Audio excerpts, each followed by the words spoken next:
Welcome to the May 8th Transit Technical Advisory Committee. Let's go ahead and get it started with introductions in the room.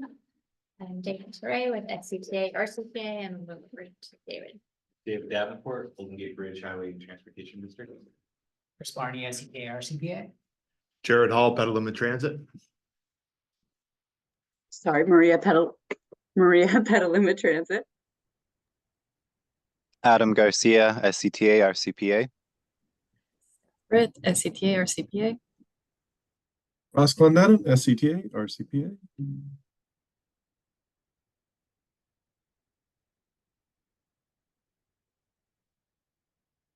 Steve, go ahead. Introduce yourself. Steve Bertelbaugh with the Transportation Land Use Coalition.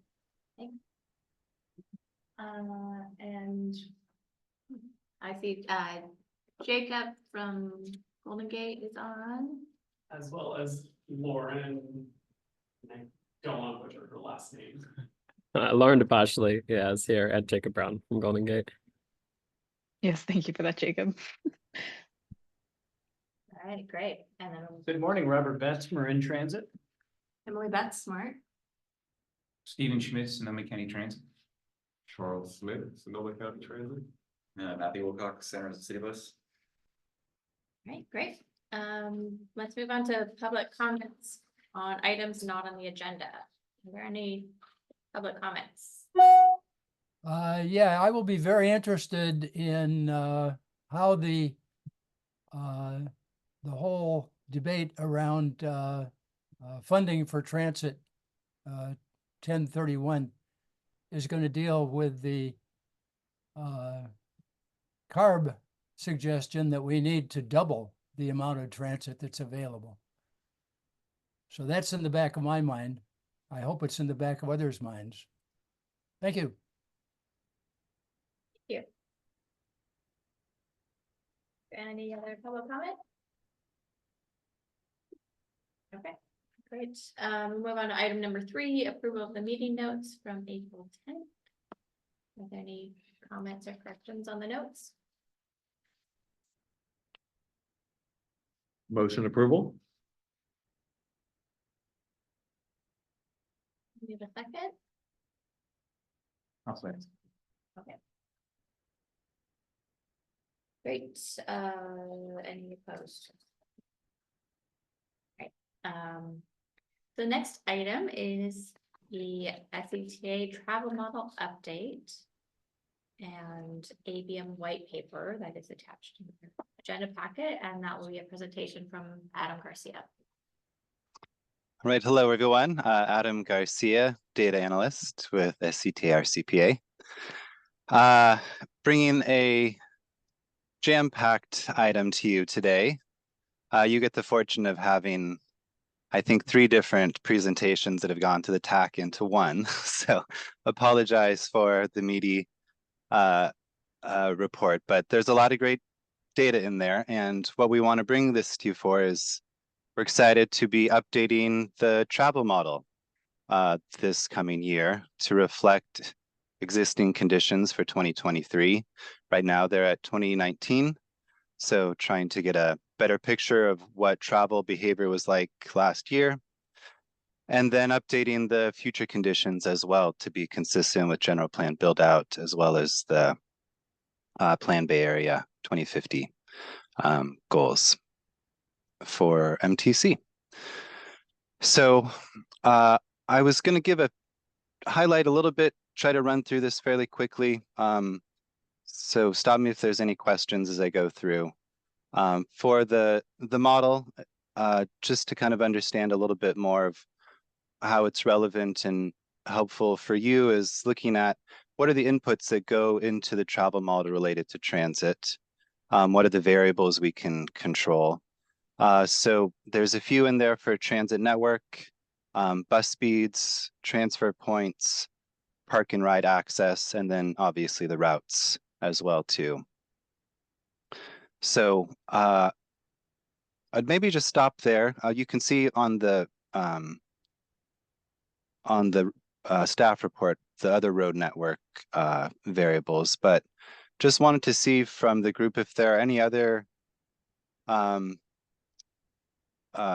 data inputs that might go into just better calculating, measuring transit performance within the travel model. We'll just stop there, see if there's any thoughts.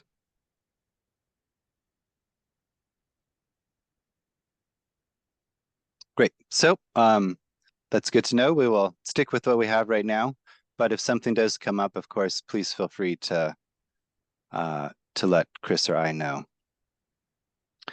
So one of the important things to understand about the type of model we have right now, it's a trip-based model.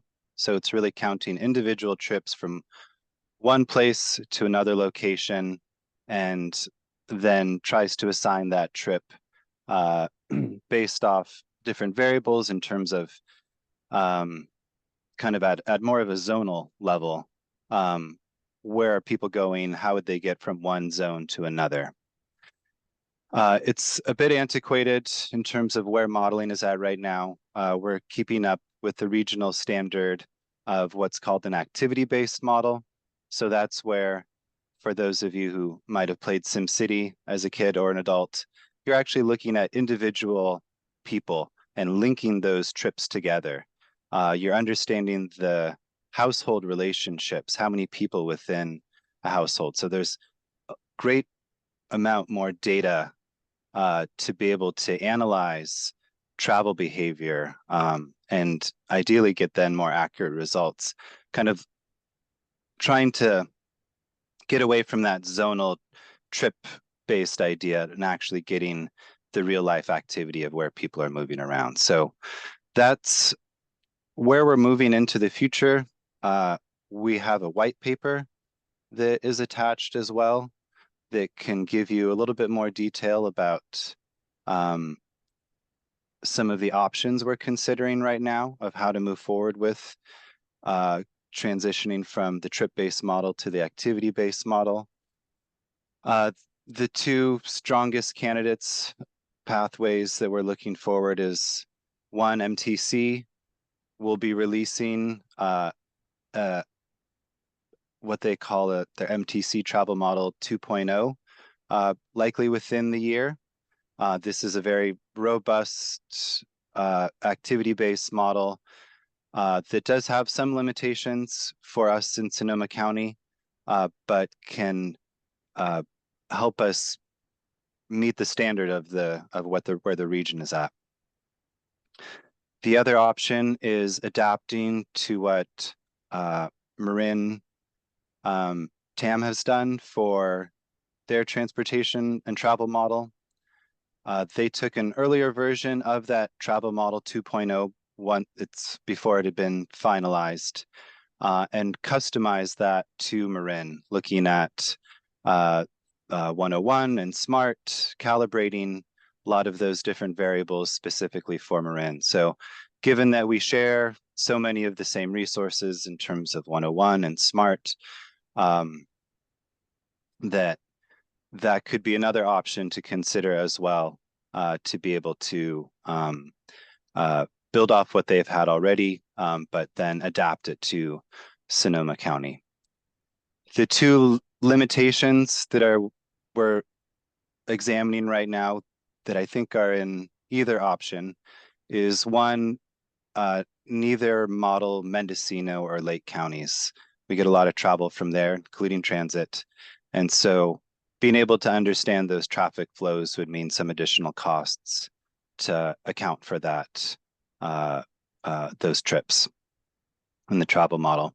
The second one is also very important. It has to do with how we measure and evaluate tourism. Neither of the models that we're considering have a tourism module to it. So we would need to invest additional dollars to try to be able to calibrate that and customize that for our needs. So with that, let's see, I think one more comment just around our schedule for updating this information. So currently we're talking with all the jurisdictions or initiating conversations to update those existing land use patterns. Likely in the fall, we'll be reaching out to all of you to have similar conversations, but more based off where you're current, confirming your transit routes, and making sure that we have any additional data that had pointed out earlier, park and ride lots, transfer points, the bus speeds, confirming that those are the correct inputs we have going into the model as well. So with that, maybe I'll just check in with Chris. Anything to add before we open it up to questions? Yeah, I would say the one real need we have right now is to revalidate the transit ridership. So the last time we did it was before COVID and all the big reductions. So we'll definitely be reaching out to get a current ridership and route information and make sure that's accurately reflected in there.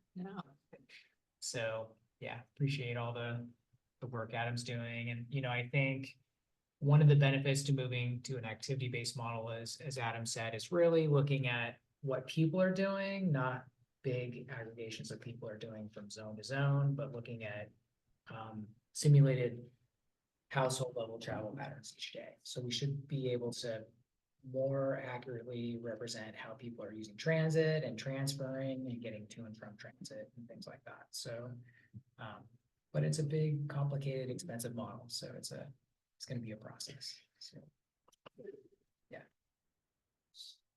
that's all I have to add. Great, thanks, Chris. Yeah, open it up to the group if any clarifying questions, thoughts, aspirations.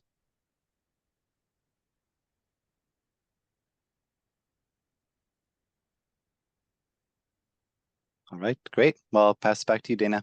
Thank you for your time.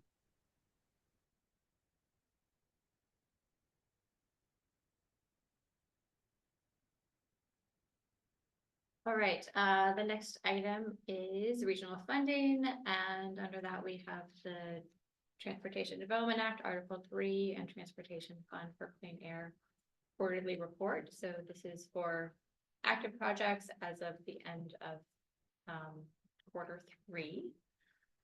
So if you have projects in there that you're sponsoring, I encourage you to take a look and make sure everything looks correct. And also please pay attention to the project start deadline and project completion deadline under the TFCA projects. We do have 4 projects that have project completion deadlines in July or September. So if those are yours, make sure that you're on track to either complete those projects or send us a request for extension if you have not already had 2 extensions. I also just want to mention that May reporting for TFCA projects that closed out in Q1 or 2 will be due this month, and David Riverdon should be reaching out about those.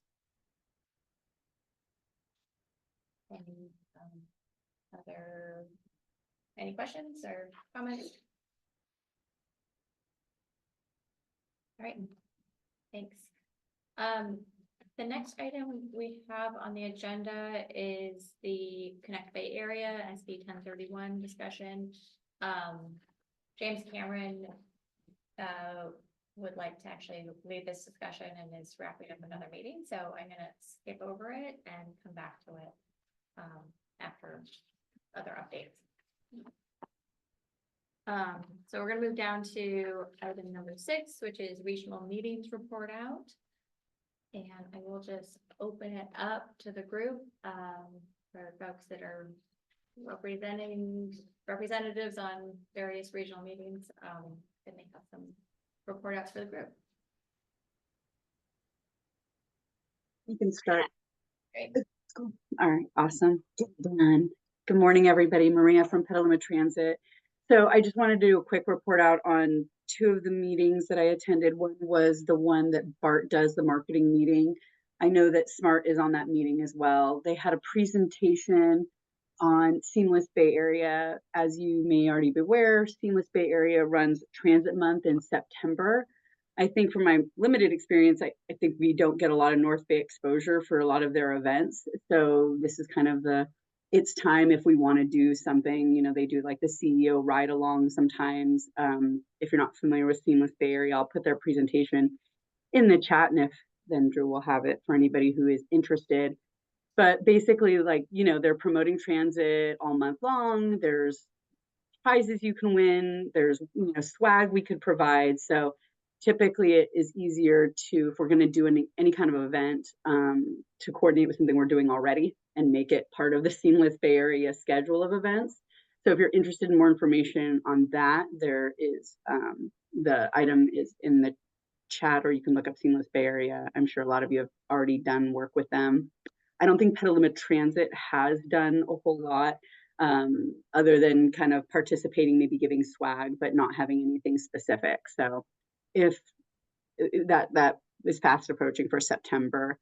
Lisa Hale did a presentation on the marketing outreach for Clipper. I'm assuming majority of you have seen her presentation, but talking about like, they have these videos they'll be promoting about like how to add your new Clipper card, how to tap on a bus, just helping people transition. So it's kind of interesting just to see what they're doing. BayPAC, the Bay Area Transit Accessibility Committee, has now a subcommittee on metrics. This is in response to Action 25. So all those little action things we're supposed to be doing. So they're setting up the metrics specifically for how we're going to gauge the benchmarks for paratransit work. So I know we have a few folks from here on there. I think Charles was on that meeting for Sonoma County Transit, Transdev with Samtrans, Tri-Delta, CTA. So there's quite a few, but nothing has come out so far. I did ask for the slide deck. Alec Edges from MTC is running that meeting. So she said she'll get that by the end of the week or early next week. So if you want more information, but no decisions have been made at this time, but they're going to be creating some kind of metrics so it can be apples to apples when we're looking at the efficacy of some of the paratransit benchmarks Action 25 is put in place. So those are the only report outs I have. If you have any questions, let me know. I had a report out from the meeting of the Marin and Sonoma Area Transit Agency Executive Directors. We met on April 5th. We'll be meeting again on May 10th. Some of the topics we covered are the collaborative service planning work, including a subcommittee called Mascots that Kathleen from Marin is helping to lead. And so we're still developing the scope of work on that.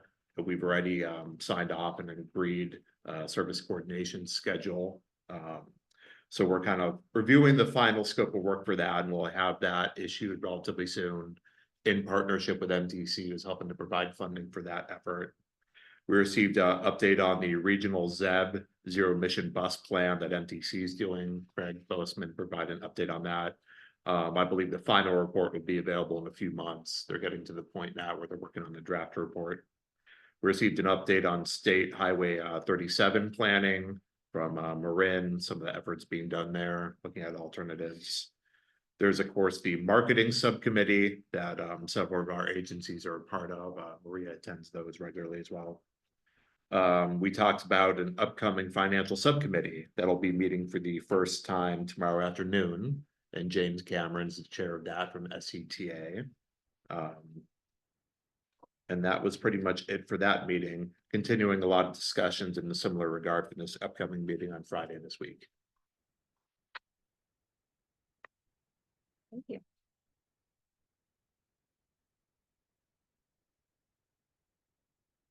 Kind of update on wayfinding.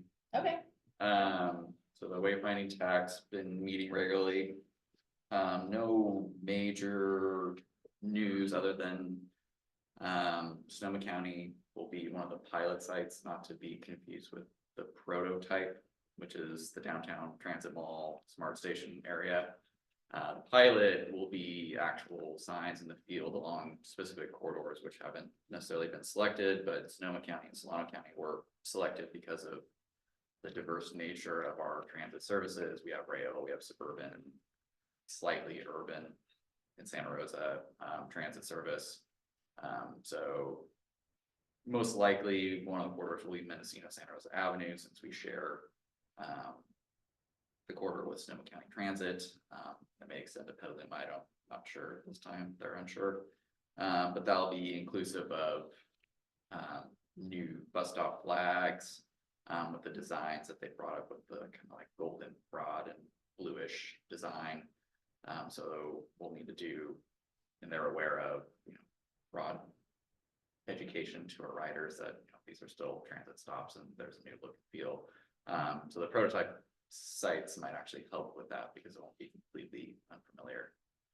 That's still a little bit ways off, and then Friday is a service guidelines meeting. So I'll have more information about definition of services, because that was a contentious topic at the last meeting. It's a in-person workshop in 2 weeks. Yes, and the workshop. Oh, yeah, I'm gonna go to that. Regional meeting? It's for the TAC. For the, the regional mapping. Yeah. Okay. So we'll actually be able to see real things. Is that right this time? No, see. Yeah, I wish it was empty. Closer. But now you go. Matt, can I ask a question? I know one of the things that was coming up was they were going to try to make a marker color for like frequency was what they were originally talking about, but I know it was contentious. I didn't know if I'd missed that. Are they going to do that, or is that not happening? Out for further discussed on Friday. Okay.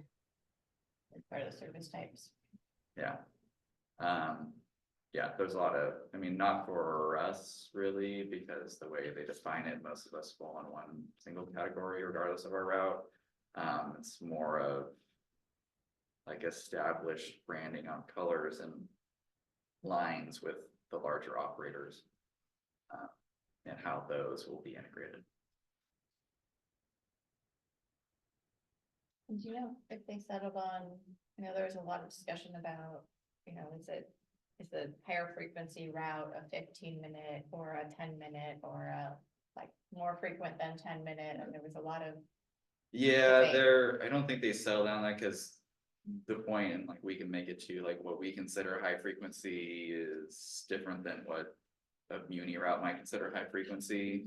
Like we would want to make the case that like Mendocino, once it's back on 15-minute service, the route 1 is frequent service, but that may not meet like there's also there's still disagreement between like rapid and frequent, and so I don't think anything has really been resolved.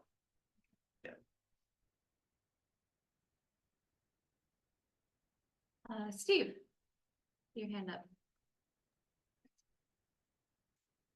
Yes, I wonder if there is any discussion going on about transit hubs orienting around the smart stations.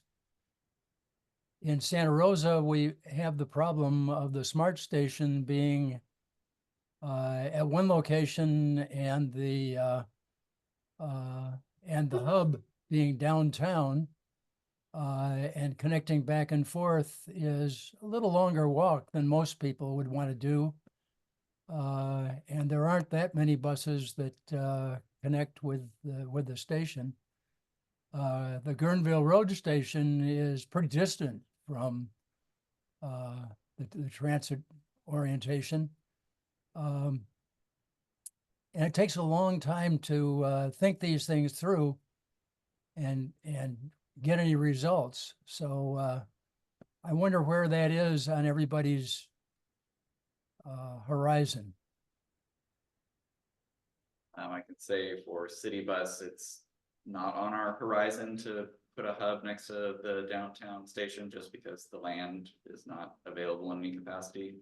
On the weekdays, at least, we do have 15-minute frequency buses going right past the smart station on 3rd Street in downtown, at least.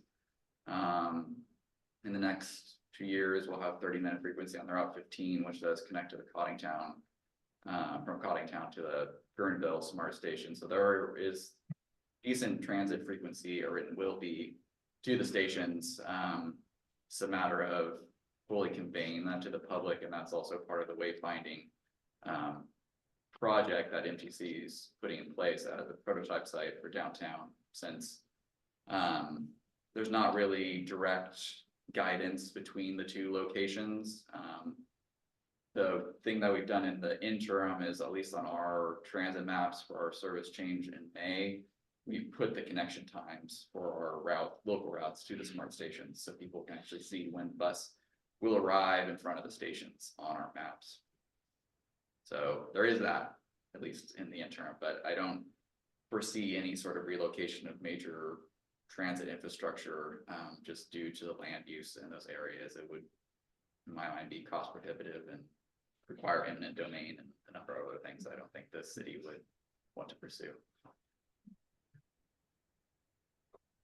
And the mapping and wayfinding prototype in downtown Santa Rosa will help that navigation, right? I think that there's plans to have some wayfinding between the downtown smart station and the Santa Rosa Transit Mall. So for people less familiar with the route, that should be helpful and be interesting to test out for the mapping and wayfinding.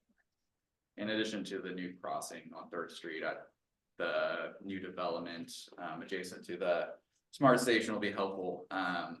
Just because most people, this is not intuitive for them unless they jaywalk, to walk basically east to then go back west to get an inbound bus to downtown. So that'll be also be helpful.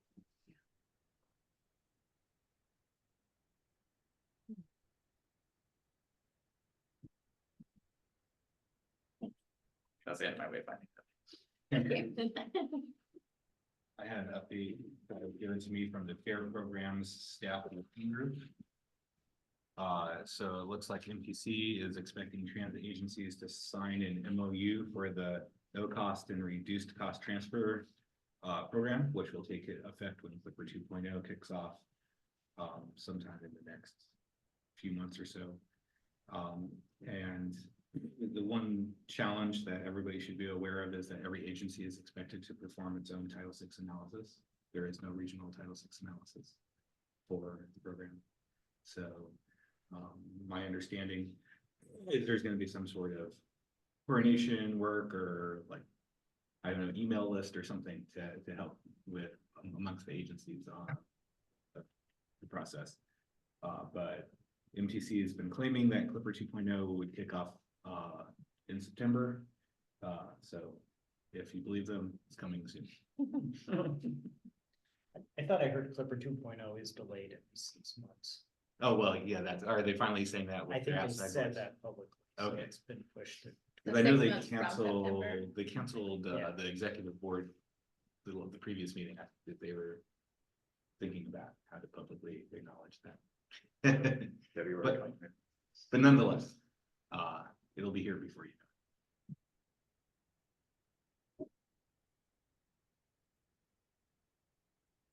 Thank you. Any other regional meeting updates?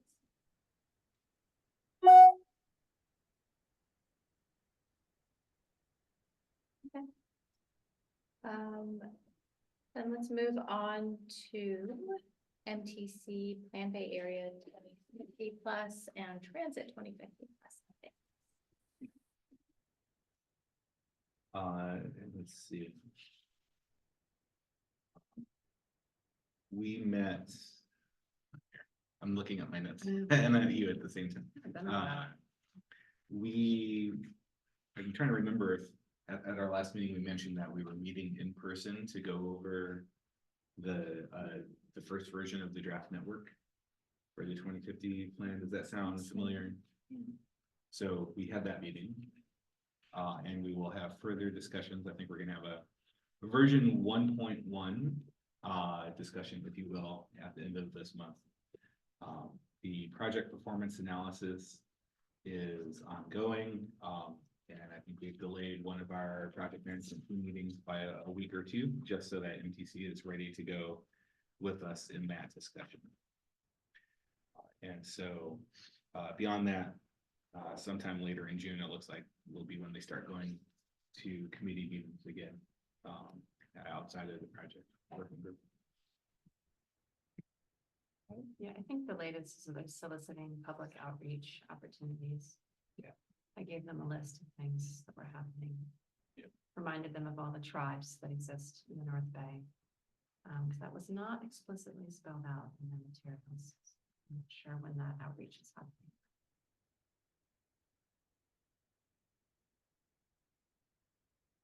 Yeah, I can give an overview on the schedule. So in May, they're planning on doing some limited outreach with partners, including us, hopefully transit providers that have big projects as well. So they'd like to do that in advance of the kind of wider release this summer. So in June, they're looking at releasing the draft blueprint and equity outcomes. So rolling out some of that analysis, and then in July, having the wider release of all of the analysis, kind of going into the public outreach phase. So they'll be wrapping that up in August, presenting the final blueprint based on feedback they're receiving, and then taking the final project list, blueprint, and strategies in October. So, and they've been sharing a little bit about the constraints they're under at the region associated with the plan. One is there's a state greenhouse gas target that they need to meet. And if they don't, it could jeopardize, the ability to go after certain state funding pools. So they're having trouble meeting that state greenhouse gas target. The project list also needs to be financially constrained. So, and there are pretty significant financial constraints going into this plan, and also a lot of cost escalations, including, multi-billion-dollar projects like Link 21, which I think is $60 billion or something like that. So huge projects that have gone up by a lot. So, yeah, so over $95 billion in lower amounts of revenue for this plan. So that being said, we're continuing to advocate for Sonoma County projects up here, and we'll continue to do that throughout the process. So I know that's a priority for our board and us at the staff level. So we'll keep pushing on that and keep you up to date. Yeah, so that's the information I have right now. Great, thank you. Yeah, Lake 21 is a good example of a project that doesn't make the cut. Yeah. Because it's basically halved the budget, so some big ticket items like Lake 21 didn't make the cut, at least so far. Yeah. We'll see how the commission.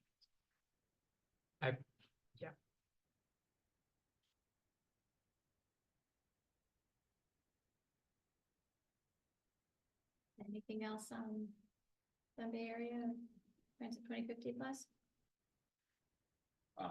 Should we consider just combining 6 and 7 at a future meeting? Or do you still want to prefer to have a separate discussion? Either way, I'm just curious. Yeah, I mean, I think we probably could, and then if we have a particular, large item to share, we could have it a sub bullet on our regional meetings. Sure. Yeah.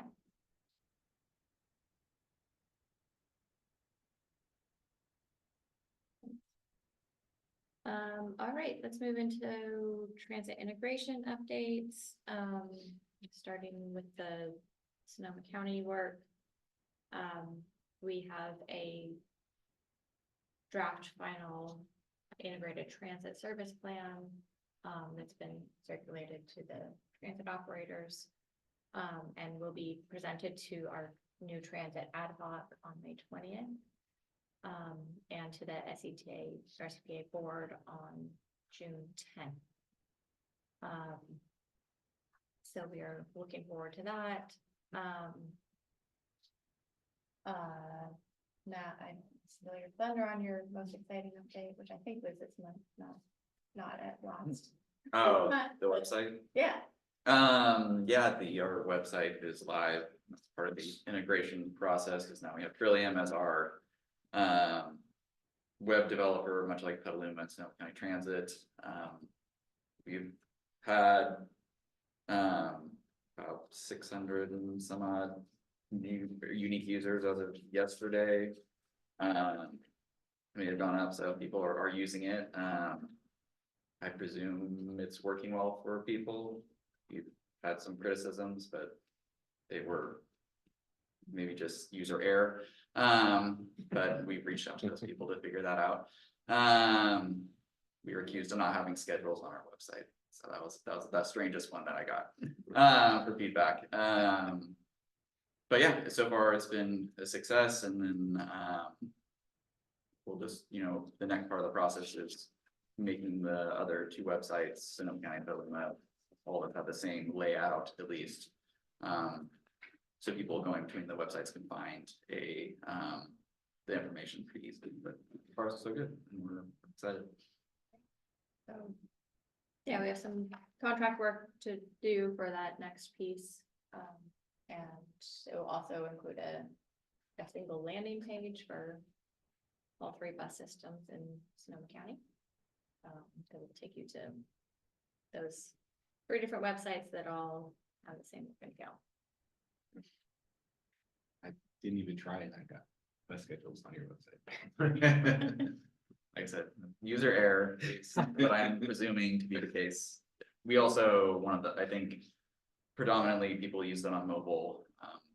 But if they use it on mobile, they should be familiar with the hamburger menu that usually does the drop down, but it seems, as was a concern from some of our staff, that people could not understand that that was the menu. So, Like every website. yeah, so we're working through it. I mean, it was like 6 people that were really upset about the website at the 600. So that came back. Yeah. I'll take those numbers. Yeah. I have a question about the study. Yeah.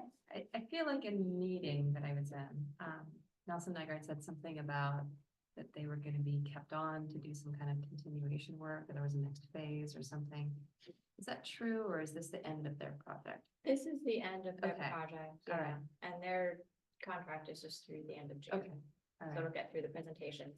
There's recommendations of the Mhm. report for additional data collection and Mhm. study.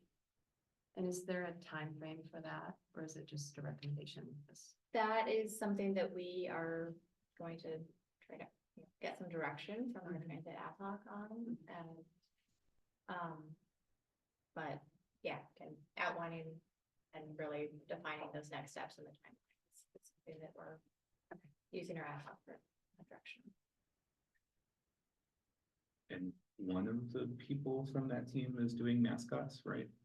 Is that, I'm Not not just from Nelson Nygaard. Yeah, They weren't working on that project. Okay, so Kyle, yeah, I think there was Kyle Hart discussion of and, Kyle. Oh, there was. I thought it was. And there's a different lead. Yeah, different Yeah. lead. Thomas is. Thomas, yeah. Woodman. I think Kyle is the same data person, right? Yeah. So maybe they're waiting. Yeah, this is just a support role for mascots.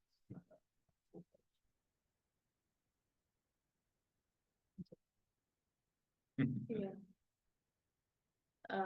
And did you know that the lead on both projects are talking, so. They'll be able to share the data and the findings, make use of the report. And we'll also be discussing that, study at the GM meeting for the Marin and Sonoma. Whatever we're calling it, mascots. The mascots, Just say GM meeting on Yeah, Friday. great acronym. It's much easier. Yeah, so we'll be doing a presentation on the study.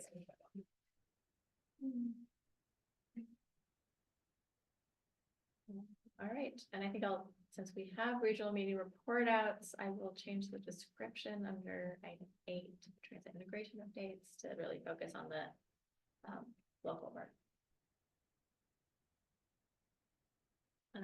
All right, let's move on to transit operator updates. Matt, do you want to kick us off? Sure. So our biggest news is we have a service change starting May 19th. We realize it's not within the regional timeframe, but it's more of a sense of desperation.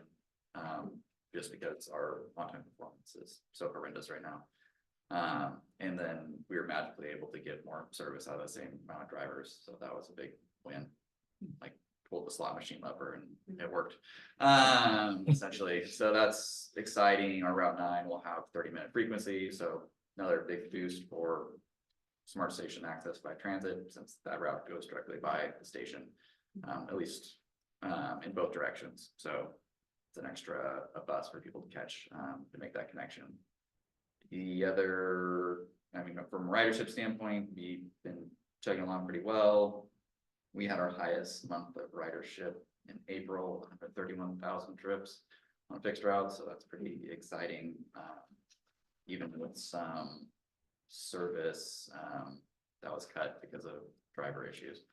So we're excited about that. And those are kind of the big highlights for us. Matt, why is your on-time performance down? What is it? No, Oh, why wow. is it, why is it? We're working on a year-old schedule that didn't really reflect on some of like the major construction that's happening. The Route 6 that we operate on Fulton Road, which is, you know, as you've probably seen in the news, under intense construction. I guess they messed up and now they're doing it again. That route, and then being so long, and then the way that interlines with a lot of other service, it just causes like a trickle down effect with our service. So, and we getting the service out to meet the driver needs, we essentially we had to make some cuts in our recovery time. So that also an issue with this new schedule, there's a more equitable distribution of recovery time after trips. So we're hopeful that it will work out better. It's the traffic pattern is the same with the service out. Because if you look at our trend, it's like close to 90 and then all of a sudden like drops off a cliff.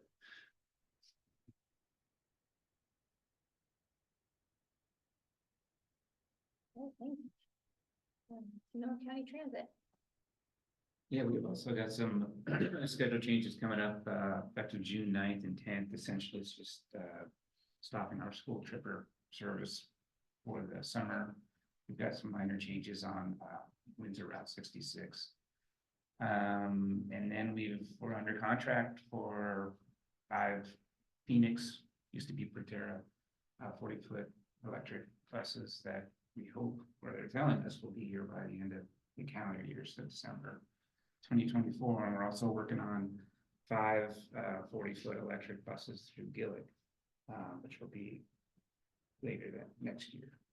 And then we're excited about doing our TDA audit and then our trial review, or at least excited to be done with those in the next month until the next 3 years. So pretty low key right now. We're still starting construction again through Anvil. They were on hold through the rainy season, but we're starting our electric charger this year and hope to have that done later this year.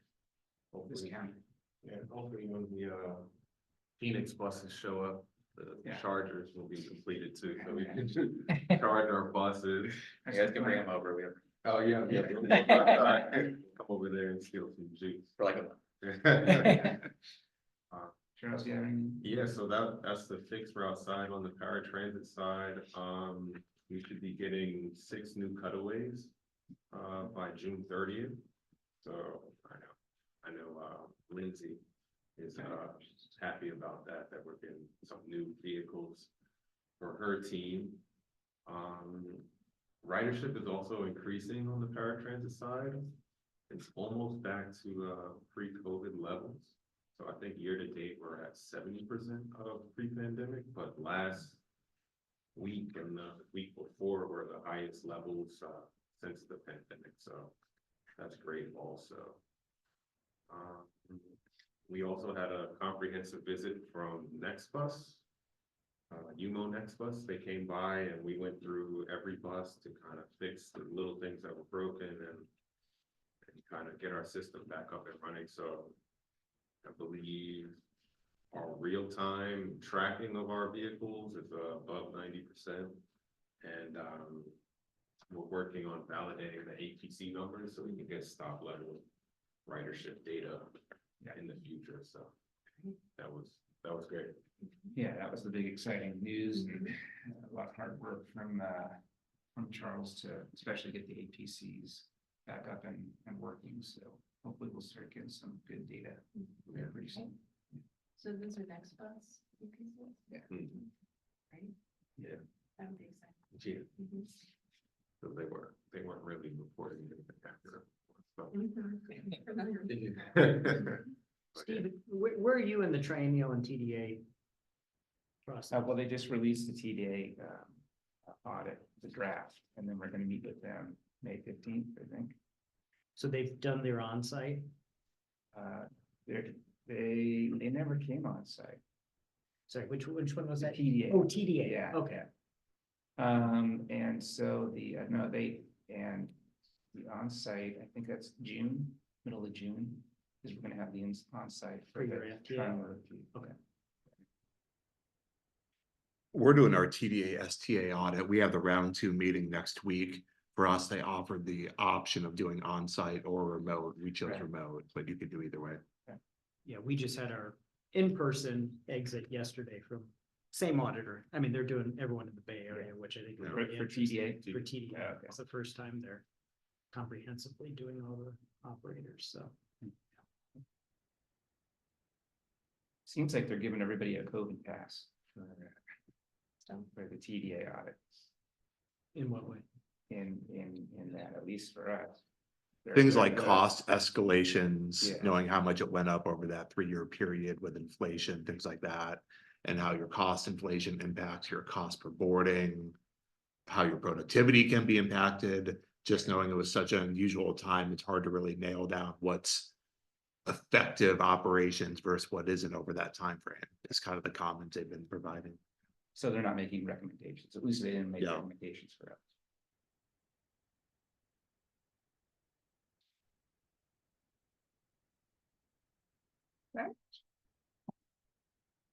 Let's see. So we started our youth and seniors ride free program at the beginning of April, and we've seen really substantial ridership gains from that. We had our highest month ever in April, and the seniors are really showing up during the midday. It's interesting, you know, looking at boardings per trip, something like 36% increase between 10 a.m. and 2 p.m. So that's really nice to see. My understanding is a lot of lunch trips to Grossman's are happening. So they were calling it like the Grossman's Lunch Express, basically. The conductor is so funny about it. We have 2 different events coming up. We're launching a shuttle at Larkspur. Sort of like the Connect shuttle at the airport to connect the train station to the ferry terminal. And we're doing a soft launch, hopefully June 1st, and then a ribbon cutting later in the month, June 20th. And is that gonna be a micro transit? Yeah. Yep. We're also doing a ribbon cutting, nope, not ribbon cutting, groundbreaking for a pathway segment in between Runner Park and Santa Rosa. It's gonna be on June 14th.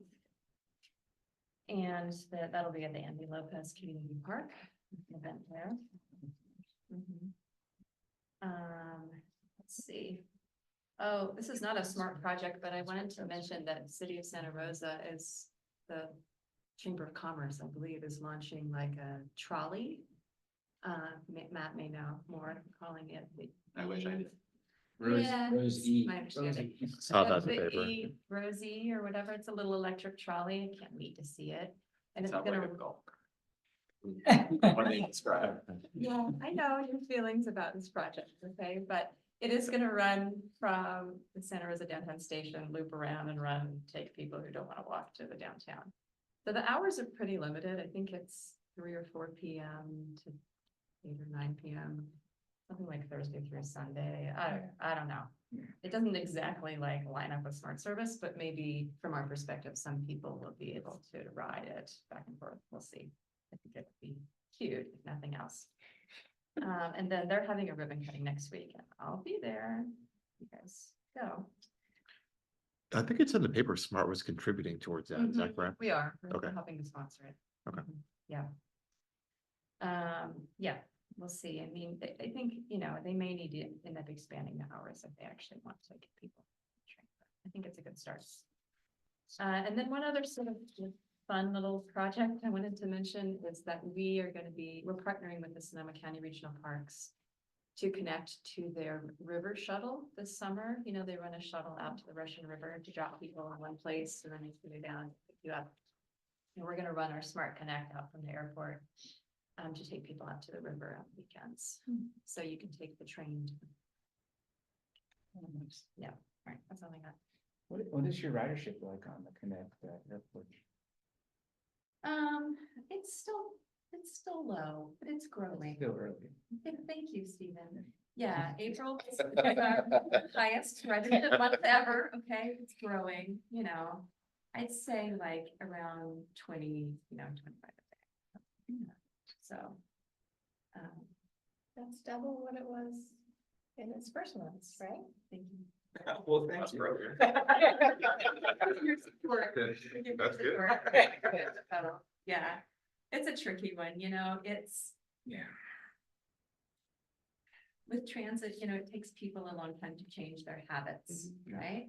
And then, you know, what you want is you want steady commuters on your shuttle or on your service. But with something that's connecting to the airport, it's all one-off trips. It's all everyone taking a trip for the first time. So it's a really high percentage of first-time riders. And so you're just you're really waiting for like a cultural change, you know, rather than just individual habits. So it's slow growth on it, but it's doing well, you know, it's performing well. It's people seem to be able to use it easily, and you know, people love it who do use it. So it's good. Do you get many commuters? Not many. We have a couple. Yeah. But yeah. You're probably gonna see more of that with the connection of there. Yes, honestly, we're targeting that to more recreational rides. Yeah.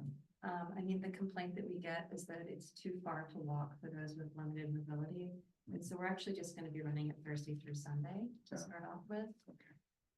You know, a lot of people who want to take their parents to the city for a Giants game or whatever, and just can't do it. So the commute crowd is a little trickier, and I think it's possible they've already just worked out their commute, you know, on the bus from San Rafael. But yeah, we'll see.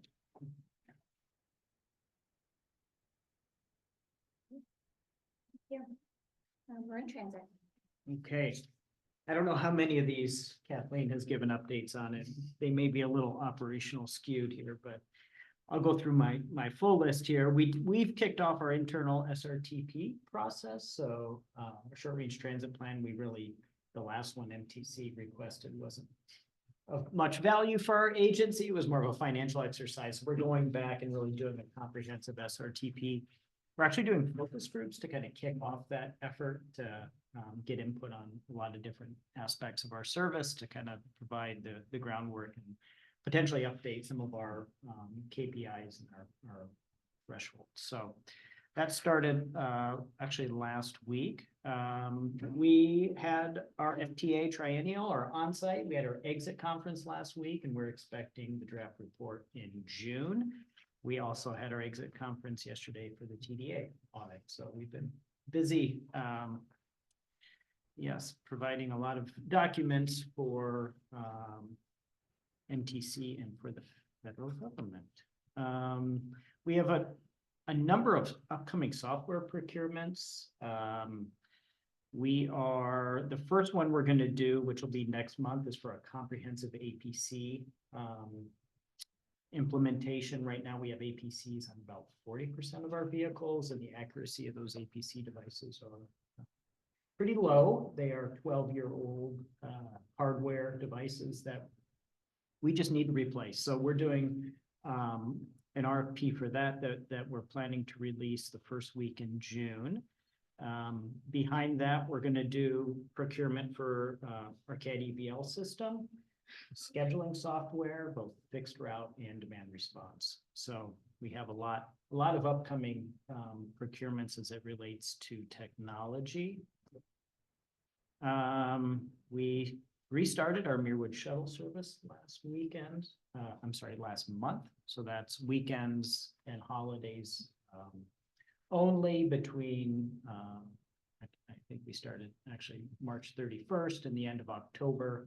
And then this summer, we run a 10-week weekday service out of Sausalito. So the weekends and holidays right now just from Larkspur, and then we'll go to Sausalito starting in June.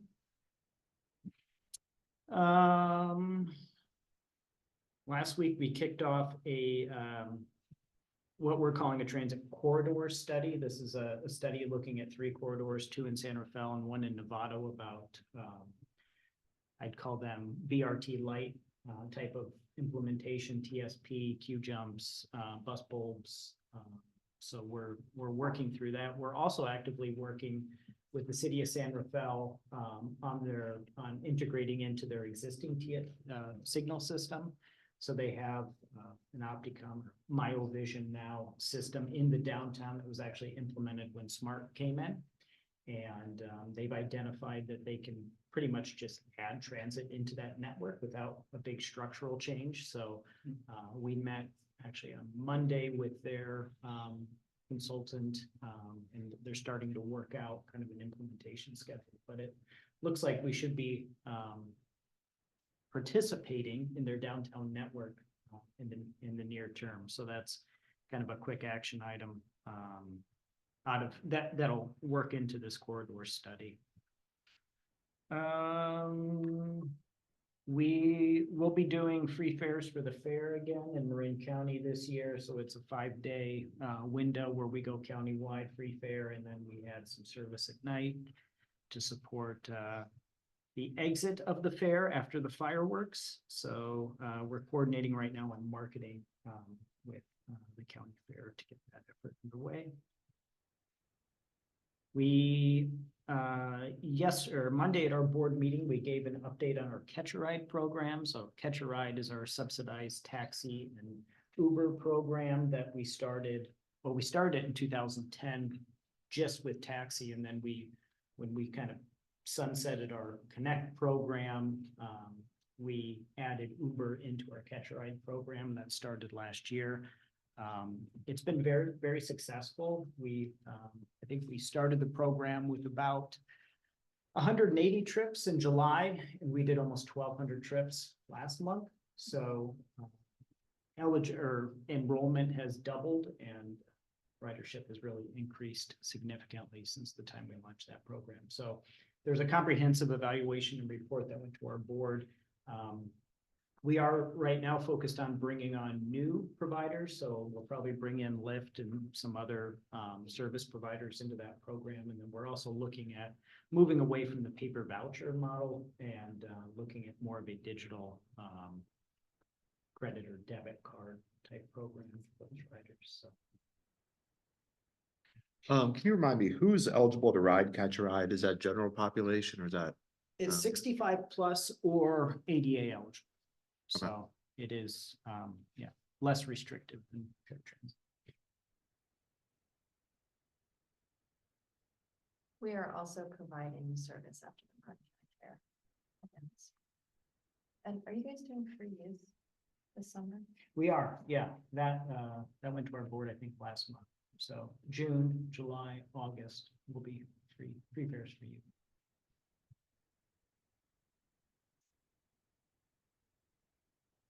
Thank you. Oh, All right, so we are continuing with our electric bus builds.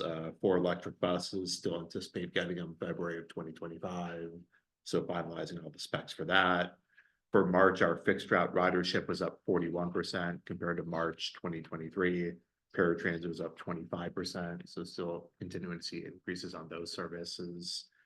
We ran fare free for the Petaluma Butter and Eggs Parade, as well as the Antique Fair. The Butter and Eggs Parade was on Saturday, April 20th. We had our highest ridership day for that event since 2019, and our highest post-COVID ridership. That, of course, is our biggest ridership day of the year. So that was really successful, and we were out there doing outreach, as was Smart at a table. So that's really fun event. A lot of people showed up for that. We've been doing bus stop improvements at a couple of our schools. Kenilworth Junior High School already has 2 shelters put in, 4 benches, and we'll be installing the same at Casa Grande High School this weekend. Real-time signs. We have a couple of pilot signs from Waysign that I know you've tried before, Stephen, trying those out. We still have 5 signs for our CAD AVL contract with GMB Synchromatics to install in about 3 to 4 months. So working on that as well. Petaluma is updating its general plan. There's the general plan update, which has 14 elements in it, including a transportation element. We'll be doing a large city outreach event this Saturday. So mark your calendars. It is Plan Fest at the Petaluma Fairgrounds from 9 a.m. to 2 p.m. So if you have your Saturday afternoons open, want to come down and learn about the Petaluma general plan update, come on down to Plan Fest. We'll be there. Maria, did you have updates on Fair Free Micro? Anything else? Sure. I feel like you should throw glitter when you say Plan Fest. It sounds like Plan Fest. Please Yeah, I don't. know. I won't be there. But anyway, no, Butter and Eggs was a great success. I think we had not typically tabled at the actual event. We had always just tabled at the ETC and at Copeland while people were getting on and off our shuttle buses, but we had a lot of interest. Fare Free was, of course, the exciting topic. As we are transitioning July 1st, we will be 100% fare free, including transit. So we're getting all our ducks in a row with PD and our safe team to ensure drivers feel really supported, because of course they have concerns about staying on the vehicle, making sure it's safe. So I said today, I think we're almost going overboard with how much we're prepped, but no such thing. So our dispatch team is meeting with PD's dispatch team so they feel confident. PD and safe talk to our drivers so they feel supported. So it's been kind of a faceted process, but a lot of fun going there. I think paratransit will be the most we expect to see it. I expect to see an increase in ridership for sure with paratransit. So we're trying to prepare as much as possible for that as well. So if they do tag onto one of our vehicles, it will come up as a 0 fare. However, there is no fare medium required. So it's just board and go for our fare free. We are saying it's a pilot just so that for 1 year, so that we can kind of assess, does the just board and go model work without an actual fare medium? Are there tweaks or changes we need to make? So that'll be part of the messaging. So there'll be a press release. We're working on the website page. We'll be talking about it like crazy starting mid-June. For microtransit, we have just finalized the agreement with VIA for our microtransit pilot. And we're finalizing the zone now. So we have our kickoff meeting next week where they're going to run their analytics on the zone that we have, preliminary drafted up, which does include the smart station, downtown, as well as the fairgrounds, hoping to connect it to fixed route to make sure that it doesn't annihilate our fixed route, but is a support of our fixed route and other transit entities in the area. Me, as well as our general manager, Bill Middleton, did go to FAST, which is the Fairfield agency. They also launched microtrans in October, but they did it as a commingling model. And with my experience with micro, it needs as much help as it can get. So as many categories as you can fill, the better it serves. So I think long-term vision may be for us to commingle, especially with any second phase. So I wanted to see how they were doing with the commingling model. They actually started with their paratransit service first and then added general public. So I thought that was interesting.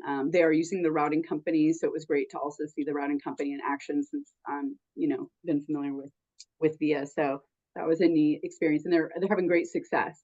But again, they are using a combination of not only their paratransit riders are the riders, they also replaced a fixed route. So so they're utilizing a lot of their existing stops. I think this is a good model, right? Like here are the 4 people that can use this microtransit service. So it was neat to go visit them.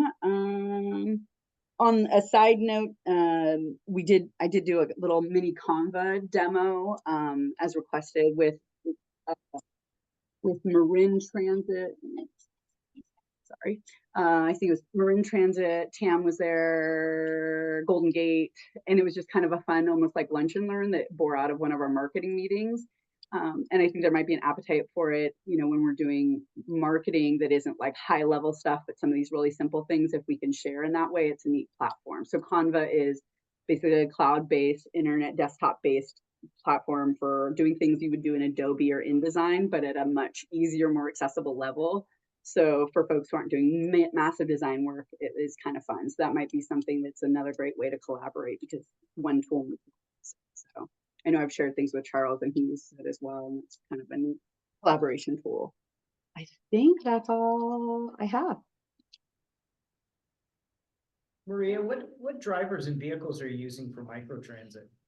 We'll be using 2 paratransit vehicles. MV will drivers, we're going to stay with our contract. They'll be running the shuttle service for that. Yeah, to start it, we're going to use. Sorry, that's my. To start it, at least we're going to use 2 existing paratransit cutaways, kind of repurposed, and then we'll order shortly thereafter 2 new vehicles, possibly a bit different design. Look at all the options out there for vehicles, for what might be exclusive to that service. We recently did a demo with the E-Just vehicles like you did, so looking at other types of vehicles like that for kind of the long-term fit on there. And are you gonna launch microtransit with your fare free?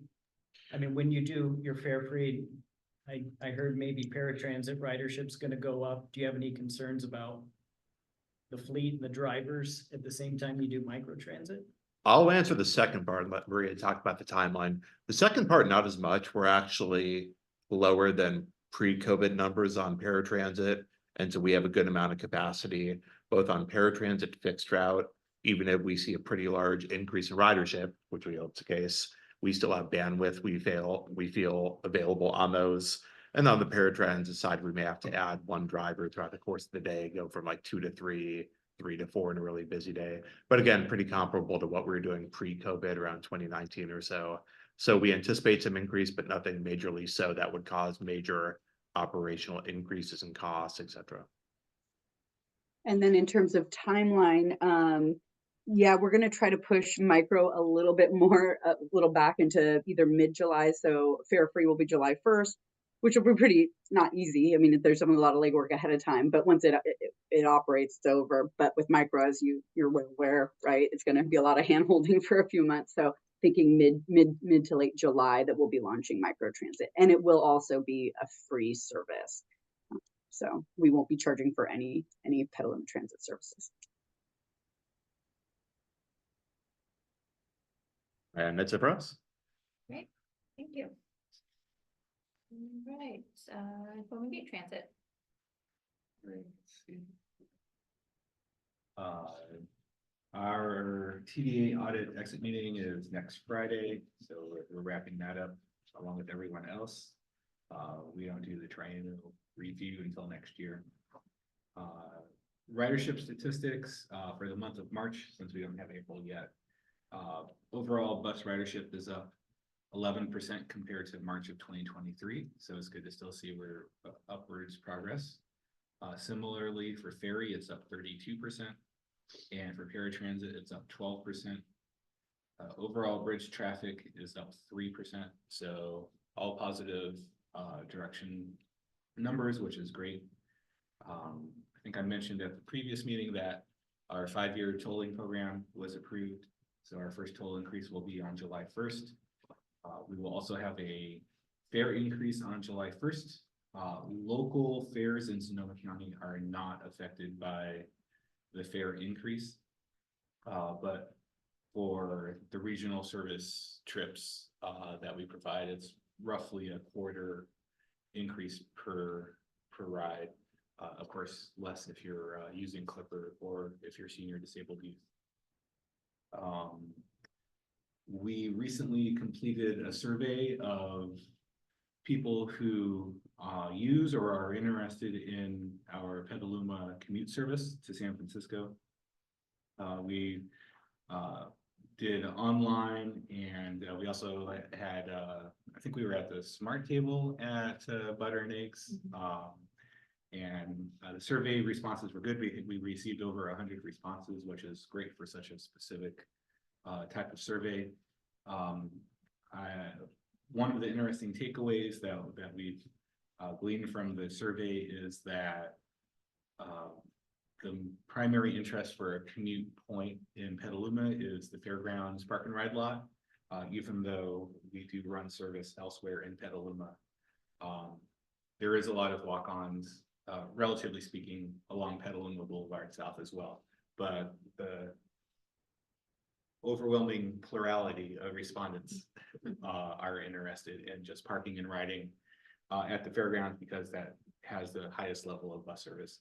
Because all three of our routes that serve Petaluma stop at that location, and sounds like that way they don't have to worry about if they miss a bus that goes to East Petaluma or something like that.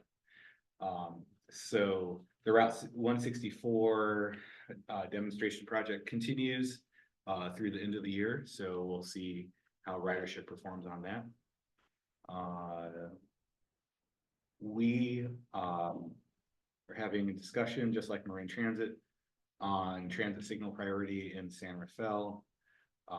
Also, MTC just recently approved some sort of funding agreement with AC Transit for a project for transit signal priority along Cutting Boulevard in the city of Richmond.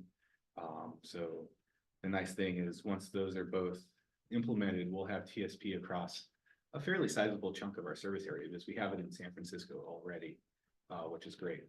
We'll take any travel time gains we can get. Let's see, and then the other item is just we'll be meeting internally over the next week to really try to nail down where we'd like to go in August. We're optimistic that in terms of our bus service that we will have better driver operator availability, which would allow us to provide some level of service expansion. So stay tuned on that. As per the agreements we have, we'll roughly 3 months in advance be sending out a notification of what exactly we think we'll be implementing. But we have to prioritize. We have a long list of what we'd like to do, and then we have to see what we can actually get staffed up. So, but it's nice to be thinking of service expansion after so long, where things have been pretty stagnant for us because of staffing. I think that's it for Golden Gate for now. All right, great, thank you. I think that concludes our operator updates. So let's bring it back to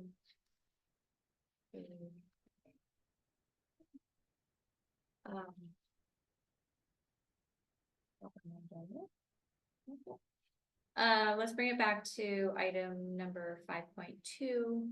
I'll start this off and hopefully James is able to join up again.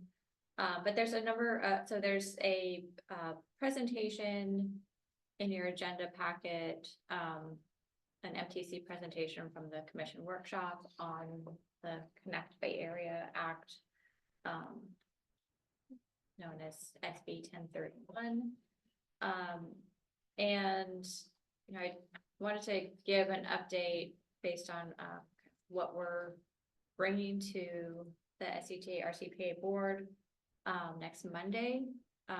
So in March, we brought a presentation to our board and on SB 1031, and they made an oppose unless amended position.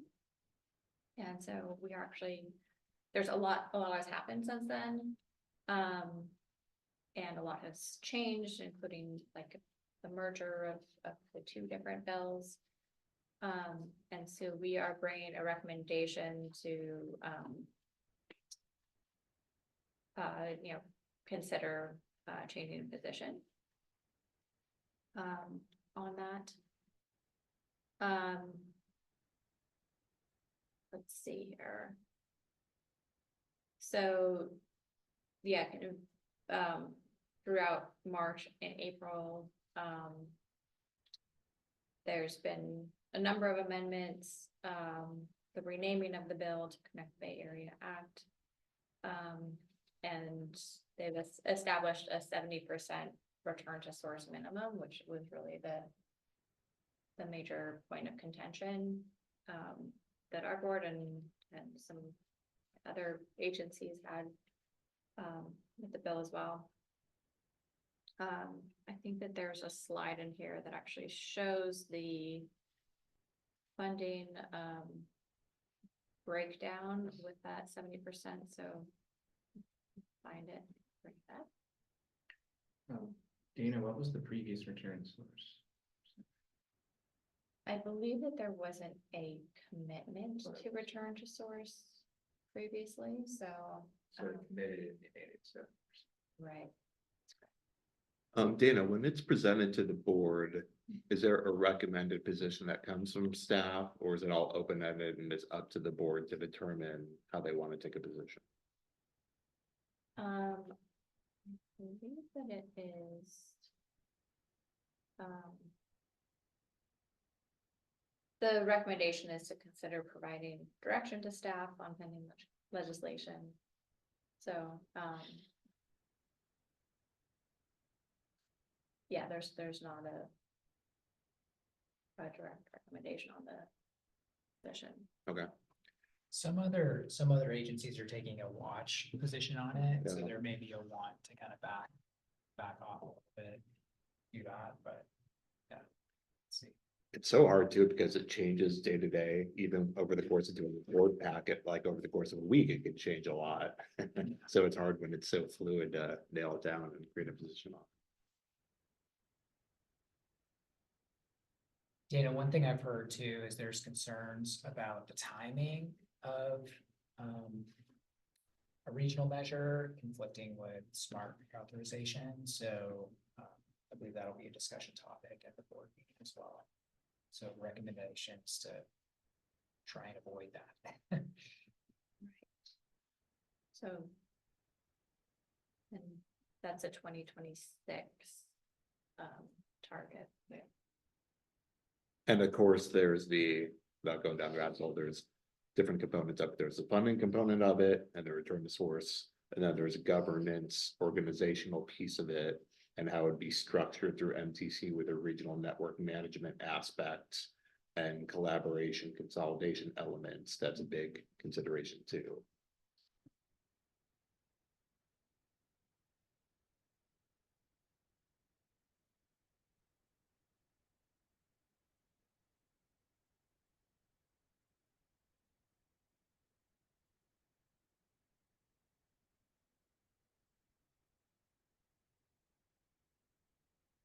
And I see Steve has a hand up, so Steve, go ahead.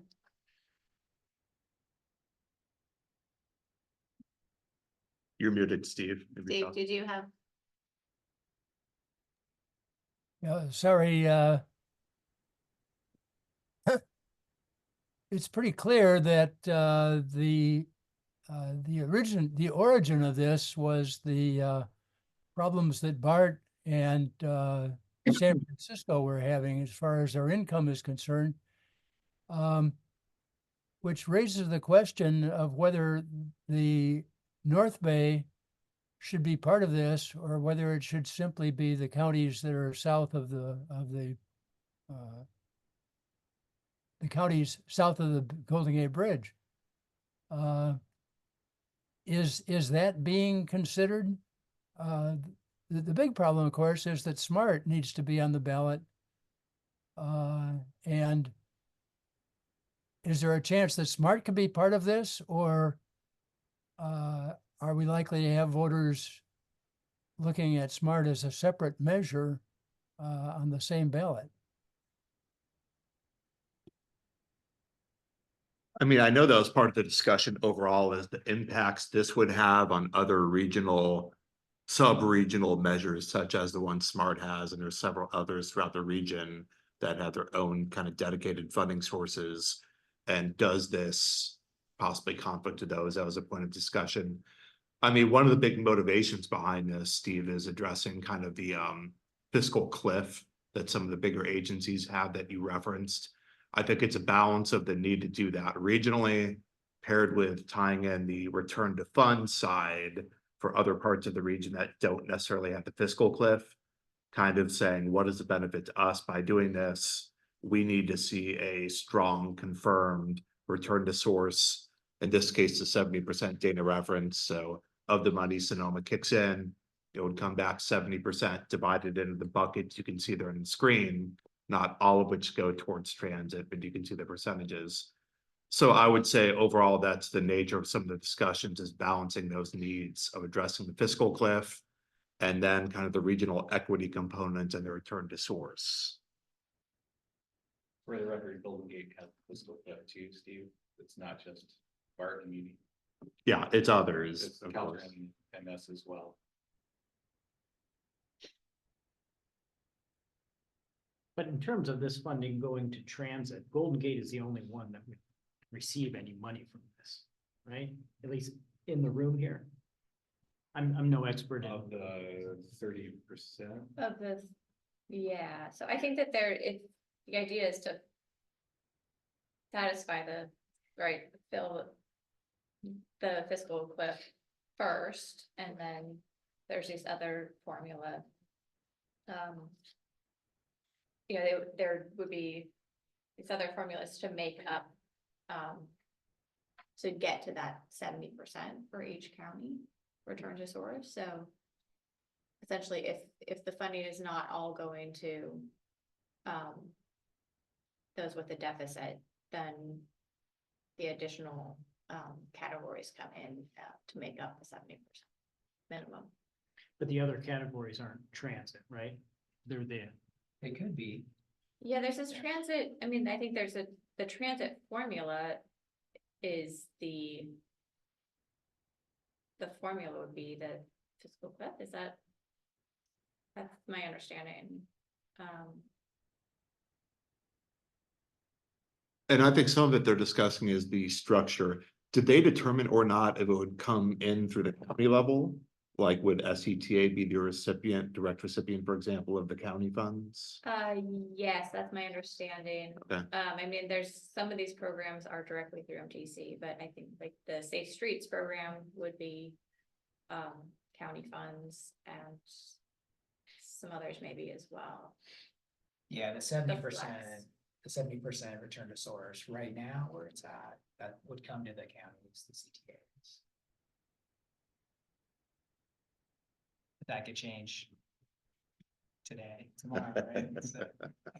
So much more. Yeah. I think we're also taking a watch position. We did have our board adopt kind of principles or goals that we wanted to see out of the measure, but we haven't asked them to take a position on it. I think in our analysis, we don't anticipate getting any money out of this. And our concern is if this doesn't pass, where is the shortfall going to be funded? And that's probably a scenario where MTC starts to take away money, like STA dollars that we're getting today. So I think that's a real concern we have. If this doesn't move forward. We're also concerned about the timing with the smart.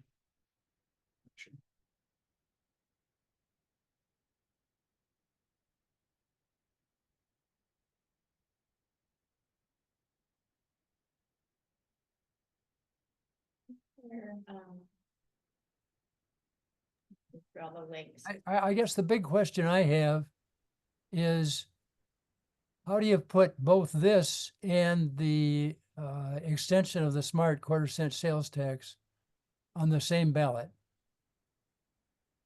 And does having them on the same ballot end up with enough voters saying, well, I'm going to vote for smart and not for MTC, that and some voters saying, I'm going to vote for MTC, not for smart, so that both measures fail? Well, I think that's a great discussion. I imagine that'll be part of the nature of the discussion when it goes to the SETA board. Those are great questions without clear answers necessarily on if that's a good thing or bad thing if they're on there at the same time, but I imagine that'll be the nature of the discussion at that meeting. Has anybody considered getting some campaign managers retained to look at that question?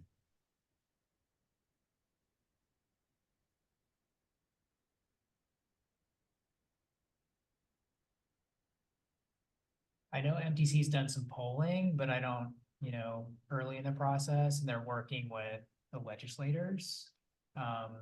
So I'm sure they have some knowledge and expertise around there, Steve, but I'm not sure if they've worked directly with campaign managers.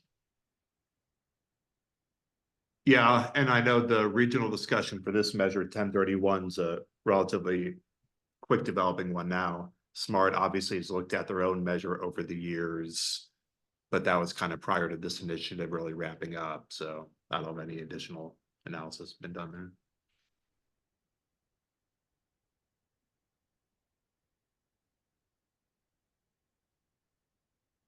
Well, it's a tough question, but I think we need to have an answer.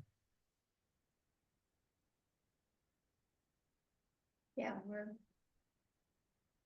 working on it. When again is that public meeting, Dana? So yeah, I was referring to our board meeting, next Monday, the 13th. Discussion there. I also found the table and one of the links, that's in the agenda packet that I wanted to refer to, so I'll share that. This is in the last link. At the bottom of that, PDF, there's, this is a table that shows some scenarios for what a, $1 billion measure could look like and a $1.5 billion measure could look like, and the different fund sources per county.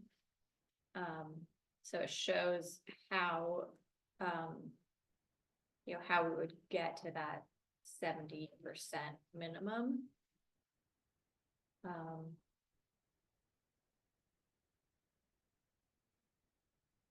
So for Sonoma County, it would be, I think that the flex piece is what would be needed to make up that shortfall. Sorry, I can't say this. All right, so the flex category is kind of what would be needed to make up that 70%, and for Sonoma County, it's not a huge amount. It may be more of an issue, okay, for some of the counties that have kind of a bigger gap to get to that 70%.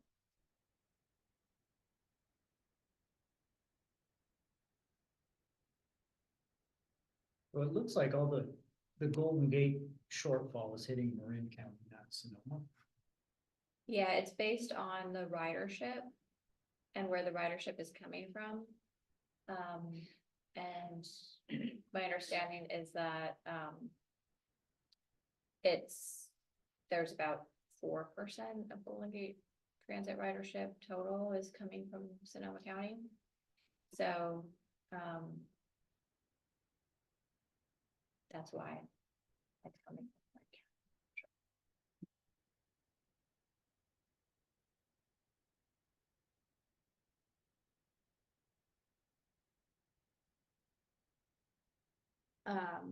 So yeah, I think that this would probably make sense to talk about this again next month. A lot is going to change. I think that this month there's a number of major things happening at the legislative level.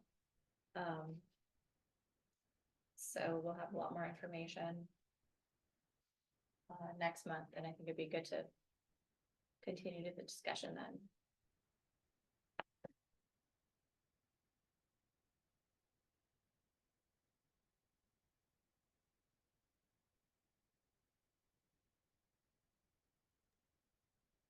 Do we know how the other North Bay counties are looking at this?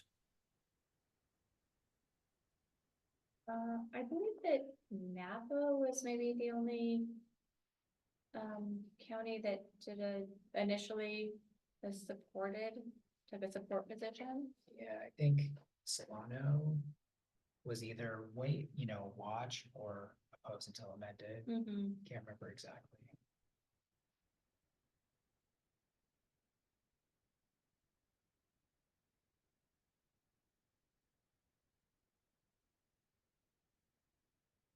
Yes, to be continued. Yeah, we'll be keeping a close eye on this and have to be interested to hear what our board has to say on Monday.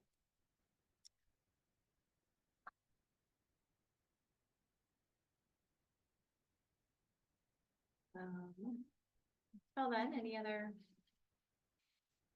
anything else on this topic? All right, any other business comments or announcements? All right, then we will wrap up. Thank you all. Thank you.